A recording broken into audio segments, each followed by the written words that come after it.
तो नमस्कार दोस्तों, आज हम लोग एक्सप्लेन करने वाले हैं सीआईडी सीजन 2 के पार्ट 1 यानी जो पहला एपिसोड आया है उसकी फुल स्टोरी हम एक्सप्लेन करने वाले हैं इस वीडियो के माध्यम से।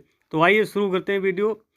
तो हमको सबसे पहले सीन दिखाया जाता है एक गैराज का, जिसमें गोलियां चल रही होती हैं। दया और अभिजीत उस गैराज में रिवॉल्वर को ताने हुए आगे बढ़ रहे होते हैं और वहाँ देखते हैं कि अभिजीत की बेटी यानी श्रेया वो बंधी हुई है एक कुर्सी के माध्यम से और उसके पेट में बम बंधा हुआ है। जब अभिजीत और दया देखते हैं तो काफ़ी भयभीत हो जाते हैं और वो कहते हैं कि यार इसके तो बम बंधा हुआ है। तभी जो अभिजीत है वो श्रेया की तरफ बढ़ता है, तभी उनके ऊपर गोलियां चलने लगती हैं। दोनों कवर में आ जाते हैं, वो छिप जाते हैं और छिप करके गोलीबारी करने लगते हैं। फिर क्या देखते हैं कि अभिजीत देखता है कि उसकी रिवॉल्वर में गोली नहीं है, उसका कैलिबर बिल्कुल खाली हो चुका था। वहीं दया की रिवॉल्वर भी खाली हो चुकी थी। फिर आवाज़ आती है कि अभिजीत छिपे क्यों हो, आगे बढ़ो, क्योंकि यहाँ पर तुम्हारी बेटी की विदाई होने वाली है। यानी वो उसको मारने वाला था। तभी वो दोनों वहाँ से निकलते नहीं हैं। फिर आवाज़ आती है कि अगर तुम बाहर नहीं निकलोगे तो तुम्हारी बेटी को गोली मार दी जाएगी। तभी अभिजीत वहाँ से निकलकर आगे बढ़ता है और एक स्नाइपर गन का निशाना जो होता है अभिजीत के सीने पर लगता है। ये चीज़ दया देख लेता है। फिर पीछे से दया देखता है कि जहाँ से गोली का निशाना लगाया जा रहा था वो उसको नज़र पड़ जाता है। दया एक टब उठा करके उस व्यक्ति की तरफ फेंकता है, लेकिन तभी क्या होता है कि एक कांच टूटने की आवाज़ आती है। कांच टूटता है और इसी के साथ में दया श्रेया को बचाने के लिए आगे दौड़ता है, लेकिन अभिजीत उसको मना करता है कि दया आगे मत बढ़। लेकिन दया नहीं मानता है और दया दौड़ता हुआ आगे बढ़ता है। तभी दया का पैर जो होता है वो एक तार के ऊपर पड़ता है जो कि बम से कनेक्ट था और वो बम जो है फट जाता है, जिसमें अभिजीत की बेटी ब्लास्ट हो जाती है यानी ख़त्म हो जाती है। यहाँ पर जो होता है कि अभिजीत की बेटी को ख़त्म हो जाती है, तो इस प्रकार से जो अभिजीत है बहुत नाराज़ होता है, गुस्सा होता है। फिर क्या होता है कि हमको यहाँ पर से एक सीन दिखाया जाता है। यहाँ पर ये सीन क्लोज हो जाता है। फिर हमको आगे सीन दिखाया जाता है कि वीणा कुमारी रेल हत्या, जो कि एक ट्रेन जा रही होती है, उसमें एक लड़की होती है जिसका नाम होता है वीणा, जो कि आईटी कॉलेज की प्रोफेसर होती है और वो फ़ोन में अपना एक गेम देख रही होती है। तभी एक गोली चलती है जिसकी कोई आवाज़ भी नहीं आती है और वो लहरा करके वो लड़की गिर जाती है। वहाँ पर भगदड़ मच जाती है ट्रेन में, और ट्रेन रुकते ही सारे लोग वहाँ से निकल जाते हैं। फिर वहाँ पर एंट्री होती है सीआईडी टीम की। सीआईडी टीम की एंट्री होती है, लेकिन यहाँ पर एसीपी सर नहीं होते हैं, बाकी टीम के मेंबर्स होते हैं और दया और अभिजीत भी यहाँ पर नहीं होते हैं। क्योंकि यहाँ पर जो आगे दिखाया जाता है कि दया को गोली मार देता है अभिजीत, जिसके जुर्म में अभिजीत भी जेल के अंदर बंद हो जाता है। तो अभिजीत यहाँ पर जेल में बंद होता है और दया को गोली लग जाने के कारण वो ख़त्म हो जाता है और श्रेया भी ख़त्म हो जाती है। तो यहाँ पर हम देखते हैं कि सीआईडी की टीम आ चुकी है और यहाँ पर जब उसका घाव देखा जाता है लड़की का यानी वीणा कुमारी का, तो यहाँ पर एसीपी जो होते हैं वो अंदाज़ा लगाते हैं कि भाई जहाँ से गोली घुसी है वो तो थोड़ा सा निशान था, लेकिन जहाँ से बाहर निकली है तो वहाँ से कुछ उभार है और घाव जो है वो चौड़ा है। तभी यहाँ पर एसीपी प्रद्युम्न की नज़र पड़ती है सीसीटीवी फुटेज पर, सीसीटीवी कैमरे पर। तो वो कहते हैं कि इसकी सीसीटीवी फुटेज दिखाओ। यहाँ पर सीसीटीवी फुटेज देखते हैं और आगे पीछे करके वो फुटेज को देखते हैं, लेकिन कोई भी क्लू यहाँ पर नहीं मिलता है। लेकिन ऐसा कोई भी यहाँ पर व्यक्ति नज़र नहीं आता है जिसने कि गाड़ी के अंदर से गोली चलाई हो। तभी उनकी नज़र पड़ती है कि एक कांच टूटा हुआ है, गाड़ी का एक कांच टूटा हुआ है और एसीपी प्रद्युम्न अंदाज़ा लगाते हैं कि गोली इस कांच से आई है यानी बाहर से आई है। तो वहाँ पर सीआईडी टीम को पूरा पता चलता है कि गोली ट्रेन के अंदर से नहीं बल्कि ट्रेन के बाहर से चलाई गई थी। तो यहाँ पर एसीपी प्रद्युम्न बोलते हैं कि गाड़ी उस जगह को ले चलो जहाँ पर वीणा को गोली लगी थी। तो गाड़ी को वहाँ पर ले जाया जाता है जहाँ पर जो है गोली लगी थी, और ये सब मालूम हो जाता है कि जो कि रिपोर्ट होती है, पोस्टमार्टम रिपोर्ट, वहाँ पर टाइमिंग से पता चल जाता है कि गोली कितने समय लगी थी, उस समय गाड़ी कहाँ पर थी।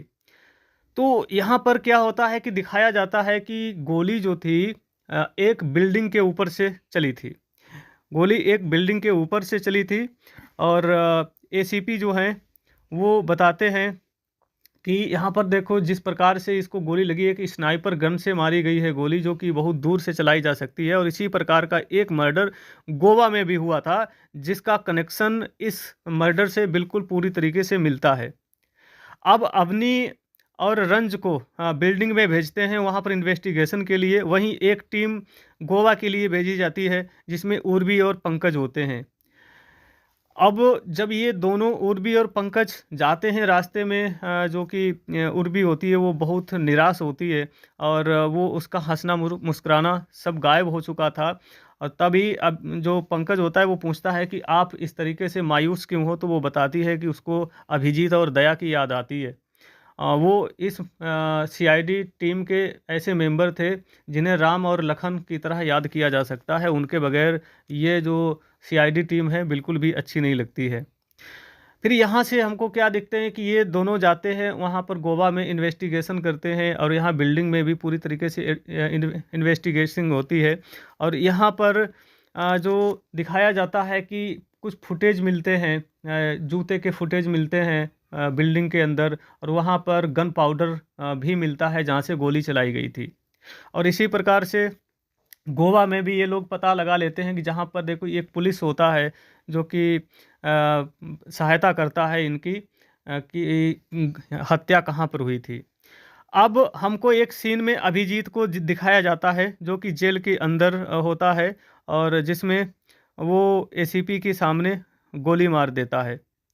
अभिजीत को जेल में दिखाया जाता है कि अभिजीत जेल में बंद है, और वो यहाँ पर ये भी एक सीन दिखाया जाता है कि अभिजीत दया को गोली मार देता है, क्योंकि उसकी बहन, उसकी बेटी श्रेया को मरवाने में दया का हाथ था। अगर वो ऐसा नहीं करता तो उसकी बेटी नहीं मरती।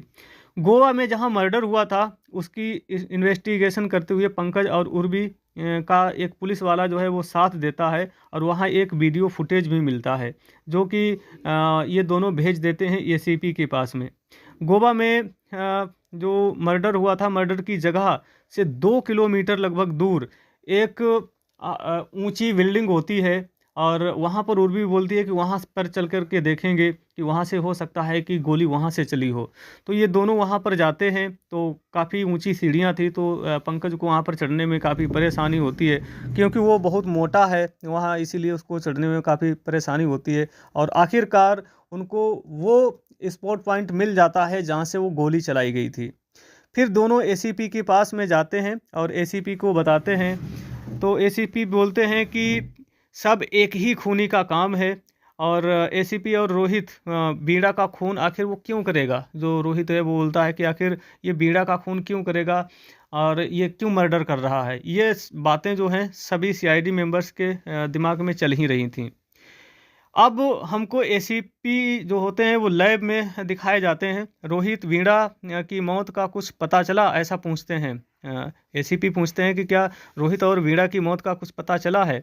वहीं उर्वी बताती है कि वीणा की जो अकाउंट है वो हमने खंगाला है, और अकाउंट से पता चलता है कि अकाउंट में काफ़ी पैसा था वीणा की। वहीं रोहित जो था वो कर्जे से डूबा हुआ था।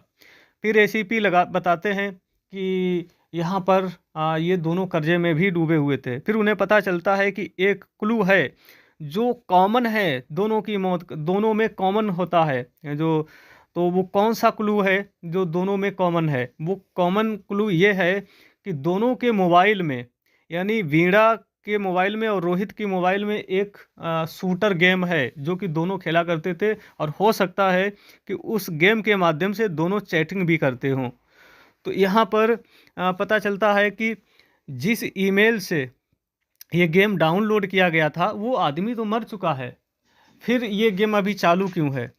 फिर क्या होता है कि उस नंबर को हमारी सीआईडी टीम जो है उस नंबर को ट्रोल करती है, उस नंबर को जो है ट्रोल करती है और ट्रैक करती रहती है, और ट्रैक करते हुए एक गैराज में वो नंबर लेकर के जाता है। अब सीआईडी टीम जो है वो एक गैराज के अंदर जाती है।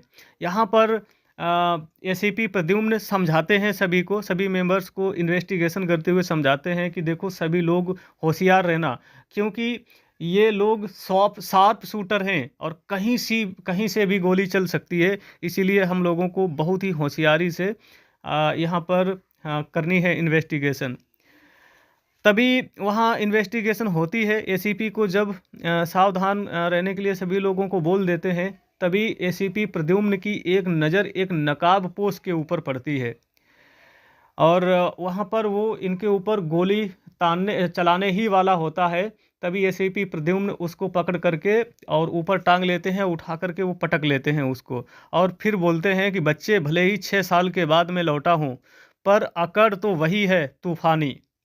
वहाँ पर एसीपी के ऊपर हमला होता है। एसीपी तो अपना हमला बचा लेते हैं और उस पर भारी पड़ते हैं। इसी प्रकार से उर्वी पर भी हमला होता है, पंकज के ऊपर भी हमला होता है। तो ये सब वहाँ पर जो है फाइट करने लगते हैं। तभी फाइट करते हुए जो कि पंकज एक कमरे के अंदर जाता है जहाँ पर एक विंडो लगी होती है, और विंडो से उसकी नज़र पड़ती है कि कमरे के अंदर अभिजीत की बहन श्रेया पर उसकी नज़र पड़ती है, जो कि एक कुर्सी से बंधी हुई होती है। तभी पंकज की आंखें आश्चर्य से फट जाती हैं। वो सोचता है कि ऐसा कैसे हो सकता है। वो लगभग बौखला जाता है और इसी बौखलाहट के साथ में चिल्लाते हुए भागता है एसीपी के साथ पास में, और बोलता है कि एसीपी सर, वो अभी दया, यानी दया और अभिजीत का नाम लेता है। कहता है कि अभिजीत, तो कहते हैं कि दया क्या है, दया तो मर चुका है। लेकिन वो कहता है नहीं, दया नहीं, मतलब अभिजीत की बहन श्रेया अभी जिंदा है। तो उनको विश्वास नहीं होता है, यहाँ पर एसीपी को विश्वास नहीं होता है और वो आश्चर्यचकित हो जाते हैं। तभी ये समझाता है, पंकज समझाता है कि नहीं, मैंने बंधा देखा है अपनी आंखों से, उस कमरे के अंदर है, आप जल्दी से चलो। तो यहाँ पर पंकज एसीपी को बुलाता है और ये बताते हुए कि श्रेया जिंदा है, ये सभी वहाँ पर जाते हैं जहाँ पर वो बंधी हुई थी। लेकिन तभी क्या होता है कि एक गोली लगती है जहाँ पर गैस सिलेंडर रखे हुए थे, उन सिलेंडर्स में एक गोली लगती है और एक भयानक भयानक आग लगती है उस गोली के चलने से, और एक विस्फोट होता है, एक भयंकर ब्लास्ट होता है। और तभी वहाँ उस ब्लास्ट के जैसे ही धीरे धीरे वो ब्लास्ट सावधान होता है, और ब्लास्ट के सावधान होते ही वहाँ पर एक भयंकर आवाज़ के साथ में दरवाज़ा टूटता है, और दरवाज़ा टूटने के साथ ही उस दरवाजे से अभिजीत की बहन यानी श्रेया आती हुई नज़र आती है। और श्रेया को देख करके सभी लोग अति प्रसन्न होते हैं, और सबसे आश्चर्यचकित तो तब होते हैं जब श्रेया के पीछे एक साया नज़र आता है। ये एसीपी प्रद्युम्न समझते हैं कि शायद ये खूनी हो, लेकिन वहाँ पर धीरे धीरे उसकी जो चेहरा है वो साफ होता है और पता चलता है कि ये खूनी नहीं बल्कि स्वयं दया है। और दया को देख करके सभी लोग आश्चर्यचकित हो जाते हैं, और आश्चर्यचकित होने के साथ ही साथ वे सभी खुश भी हो जाते हैं, और यहाँ पर सभी की आंखें जो होती हैं वो दंग रह जाती हैं। अब यहाँ से ये सीन यहाँ से कट हो जाता है। अब अगला सीन हमको दिखाया जाता है एक जेल का, जिसमें अभिजीत जेल के अंदर बंद होता है और वो काम कर रहा होता है जेल के अंदर, जो कि दया के मर्डर के सिलसिले में वो बंद हुआ था। अभिजीत को एक पुलिस वाला आता है जो कि ये बोलता है कि सर, आपको एसीपी सर मिलना चाहते हैं। तो यहाँ पर अभिजीत मना कर देता है, लेकिन तभी वहाँ पर एसीपी सर की आवाज़ आती है, और वो घूमकर देखते हैं तो वहाँ पर एसीपी सर खड़े हुए नज़र आते हैं। एसीपी सर बताते हैं कि जो है, आप खूनी नहीं हो, आपकी जगह यहाँ नहीं है। तो अभिजीत यहाँ पर बताता है कि नहीं, मैं खूनी हूँ, और शायद आपकी जो याददाश्त है वो कमज़ोर हो चुकी है। आप सीआईडी छोड़ दीजिए, और आपको सीआईडी छोड़ देना चाहिए, क्योंकि आपको भी पता है, सभी को पता है कि मैं दया के खून के इल्ज़ाम में इस जेल के अंदर आया हुआ हूँ। तो यहाँ पर एसीपी बताते हैं कि नहीं, दया जो है वो जीवित है। और तभी वहाँ पर दया आ जाता है। दया को एसीपी बुलाते हैं। दया को देख करके अभिजीत पहले तो प्रसन्न होता है, लेकिन जैसे ही उसकी बहन की याद आती है, उसकी बेटी की याद आती है कि इसकी वजह से मेरी बेटी मर गई थी, तो यहाँ पर बहुत ही नाराज़, फिर एक बार नाराज़ हो जाता है।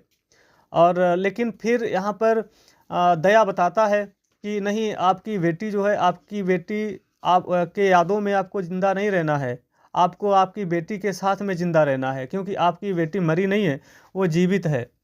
फिर यहाँ उनकी बेटी को, यानी अभिजीत की बेटी को बुलाते हैं, तो उनकी बेटी आती है, तो उसको देख कर के बहुत ही खुश हो जाते हैं। और यहाँ पर हमको पता चलता है कि उनकी बेटी जो है वो बोल नहीं पाती है, इशारों इशारों में ही बताती है कि जो लड़की ब्लास्ट हुई थी, ब्लास्ट में मारी गई थी, वो मैं नहीं थी, बल्कि मेरी जगह पर उसको बदल दिया गया था, दूसरी लड़की को वहाँ पर लाया गया था और मुझको वहाँ से हटा लिया गया था। इसलिए क्योंकि वो लोग चाहते थे कि अभिजीत अपनी बेटी के वियोग में तड़प तड़प कर मरे, इसीलिए वो मुझे मारना, आपको मारना नहीं चाहते थे और आपको तड़पाना चाहते थे। वहाँ पर दया सर ने मुझे बचाया है, ऐसा उस श्रेया ने बताया वहाँ पर। तो फिर यहाँ पर सभी लोग मिल जाते हैं। अब हम देखते हैं सीआईडी ऑफिस का सीन। सीआईडी ऑफिस में अब पूरी तरीके से सीआईडी जो थी वो तैयार हो चुकी थी और यहाँ पर दिखाया जाता है कि यहाँ पर पंकज बताता है कि हमको पूरा रिकॉर्ड खंगालने में सिर्फ एक ही व्यक्ति ऐसा नज़र आया है जिसकी हाँ, यहाँ पर हम बताना भूल गए थे कि श्रेया ही बताती है कि मुझे एक ऐसे व्यक्ति ने पकड़ा था जिसकी एक आंख हरी थी और एक आंख नीली थी। तो यहाँ पर उसके बताने के आधार पर पंकज पूरा क्रिमिनल रिकॉर्ड्स खंगालता है। तो वो बताता है कि मुझे एक ही ऐसा व्यक्ति नज़र आया है जिसकी दो प्रकार की, यानी दो कलर्स की आंखें हैं, और वो है नमन। नमन जो है वो पहले आर्मी ट्रेनिंग से रिजेक्ट किया गया था, उसके बाद में उसने पुलिस और फोर्स में कई जगह अप्लाई किया, लेकिन वो वहाँ सिलेक्ट नहीं हो सका अपनी आंखों की वजह से। और तभी ये सभी लोग यहाँ पर चर्चा कर ही रहे थे कि उसने आखिर क्यों मारा है। तभी उनको एक फ़ोन आता है और वो फ़ोन आता है, उस पर बताया जाता है कि मैं पटियाले से बोल रहा हूँ, एक हरी और नीली आंखों वाला मेरा ट्रक लेकर के भाग गया है। अब ये लोग यानी सीआईडी टीम उस ट्रक का पता लगाती है। तो धीरे धीरे पता लगता है, जब उनको ये ट्रक मिलता है तो ट्रक के अंदर एक मोमबत्ती रखी हुई नज़र आती है, बाकी कुछ नहीं होता है उस ट्रक में। उस मोमबत्ती के पास धीरे धीरे बढ़ते हैं, हालांकि वो मोमबत्ती जलती हुई थोड़ा फड़क रही थी। और जैसे ही दया और अभिजीत उस मोमबत्ती के पास में जाते हैं तो अभिजीत देखता है कि उसको गन पाउडर की स्मेल आ रही थी। तभी वो अभिजीत बताता है कि दया भागो, इसमें तो मुझे लगता है कि बम है, क्योंकि इसमें गन पाउडर की स्मेल आती है। और वहाँ से जैसे ही वो भागते हैं वैसे ही वो ब्लास्ट हो जाती है। हालांकि सीआईडी टीम को, यानी दया और अभिजीत को, वहाँ पर कुछ भी नुकसान नहीं होता है।